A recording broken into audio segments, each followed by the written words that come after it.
کہ انم کے اوپر ایک ایسی کالی طاقت کا سایہ آ چکا ہے جس نے انم کی سارے سننے، بولنے اور سمجھنے کی صلاحیتوں کو مفلوج کر دیا ہے۔ یہ سایہ اس کے اوپر اب تب تک رہنے والا تھا جب تک انم کوئی خاص قسم کا پھول نہ سنگھایا جاتا۔ اس پھول کے سونگنے کے بعد وہ سایہ خود بخود اس کی جان چھوڑ دے گا۔ وہ پھول، اس کے والدین نے پوچھا کہ وہ پھول کہاں سے ملے گا۔ ہم ابھی لے کر آتے ہیں، لیکن اس پیر بابا نے کہا کہ یہ پھول کوئی معمولی پھول نہیں ہے اور نہ ہی اسے یہاں انسانوں کی دنیا میں پایا جائے گا۔ سب ان کے حیرت سے دیکھنے لگے کہ اگر یہاں اس دنیا میں نہیں تھا تو کہاں تھا؟ انہوں نے مزید بتایا کہ اس جگہ پر جانے کا ایک راستہ ہے اور وہ تھا ایک جنگل۔ وہ اس ملک کا سب سے گھنا اور بڑا جنگل تھا جہاں کوئی بھی اس طرح نہیں جا سکتا تھا۔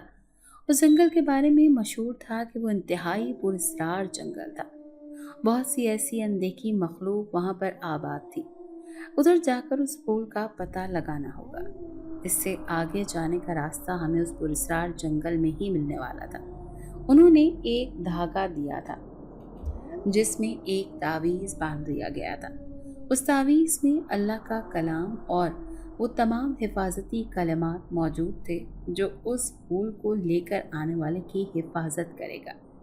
سب پیر صاحب کے انکشافات کو سن کر دنگ رہ گئے تھے۔ وہ واپس آ گئے تھے۔ میں بھی اسی حیرت اور پریشانی کے عالم میں اس کے ساتھ گھر لوٹ آئی تھی۔ سب گھر والے گھر آ کر اس بات کو لے کر پریشانی کا شکار تھے کہ وہ پھول کیسے لے کر آیا جائے اور اس کو لے کر کون آئے گا۔ ایک طرف ان کی اکلوتی لاڈلی بیٹی تھی جو ایک ایسے سائے کی قید میں آ چکی تھی جس سے چھٹکارا وہ خاص پھول ہی دلا سکتا تھا، اور دوسری طرف وہ پھول تھا جس کو لانے کے لیے اس انسانی دنیا سے بہت دور جانا تھا، جس کا راستہ اس پراسرار اور خوفناک جنگل سے ہو کر جاتا تھا کہ انسان اپنی جان سے بھی ہاتھ دھو سکتا تھا۔ سب یہ سوچ رہے تھے کہ کون جائے گا کہ اچانک انم کی امی کی نظر مجھ پر گئی۔ وہ شروع ہی سے مجھے پسند نہیں کرتی تھی اور مجھے کسی اچھوت کی طرح سمجھ کر پیش آتی تھی۔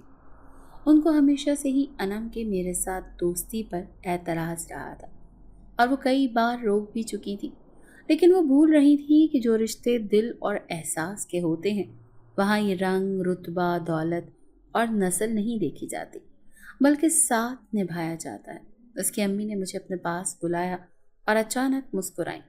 مجھے حیرت کا شدید جھٹکا لگا کیونکہ یہ زندگی میں پہلی بار ہوا تھا جب وہ میری طرف دیکھ کر مسکرائی ہوں۔ انہوں نے مجھ سے کہنا شروع کیا کہ میں تو انم کی بچپن کی دوست تھی اور ہمیشہ انم نے میرا ہر مشکل وقت میں ساتھ دیا تھا۔ اب یہ میرا فرض تھا کہ اس مصیبت میں جس میں انم آ گئی تھی اس سے نکلنے میں اس کی مدد کروں۔ میں ان کی بات سن کر راضی ہو گئی تھی کیونکہ میں جانتی تھی کہ وہاں میرے انکار کو کوئی اہمیت نہیں دی جائے گی۔ میرا وجود میرے والدین سمیت یہاں کسی کے لیے بھی ایک بوجھ تھا۔ اگر اس دوران پھول لاتے ہوئے مجھے کچھ ہو بھی جاتا تو کسی کو کوئی فرق نہیں پڑنے والا تھا، اور سب سے ضروری اور اہم بات یہ تھی کہ اپنی جان سے عزیز دوست کو اس حال میں دیکھنے کے بعد میں خود بھی اتنی اذیت میں تھی۔ انم کے لیے میری جان بھی حاضر تھی۔ اس کی صحت یابی کے لیے جو بھی کرنا پڑا میں کرنے کو تیار تھی، لیکن میرا ننھا سا دل اس خوفناک سفر کا سوچتے ہی سوکھے پتے کی مانند لرزنے لگا تھا۔ میں سوچنے لگی کہ نہ جانے کتنی رکاوٹیں میرے راستے میں آنے والی تھی۔ مجھے وہ تعویذ دے دیا گیا تھا جس کو میں نے اپنے گلے میں ڈال لیا تھا۔ اگلے دن سے میں نے اس کٹھن سفر کا آغاز کرنا تھا جس کا انجام کسی کو معلوم نہیں تھا۔ میں اپنی سہیلی انم سے ملنے کے لیے کمرے میں گئی تو وہ اسی طرح ساکت اور جامد بیٹھی ہوئی تھی اور اس کی آنکھوں میں ذرا سی بھی جنبش نہیں تھی۔ وہ سہیلی جس کی آنکھیں مجھے دیکھتے ہی چمک اٹھتی تھیں اب وہ ویران تھی، اور یہ سب اس پراسرار سائے کی وجہ سے تھا۔ میں نے اس کو کس کر اپنے گلے لگایا اور اس کے سر پر پیار کر کے اپنے کمرے میں آ گئی۔ ساری رات میں لیٹ کر سوچتی رہی کہ کیا کل ہونے والا تھا۔ میری امی نے ایک بستے میں میرے لیے کچھ ضروری سامان رکھ دیا تھا۔ اس میں پانی کی بوتل اور کھانے کی چند چیزیں تھیں اور ایک رومال تھا۔ ساری رات انہی سوچوں اور الجھنوں میں کب میری آنکھ لگی مجھے علم ہی نہ ہو سکا۔ اگلا دن اپنے ساتھ بہت سے نئے راز لے کر روشن ہوا تھا۔ صبح سویرے ہی میری آنکھ کھل گئی تھی۔ فجر کی نماز ادا کر کے میں نے اللہ سے ڈھیروں دعائیں کی تھی اور اس کے بعد کچن کا رخ کیا تاکہ اپنی امی کے ساتھ کام میں مدد کروا سکوں۔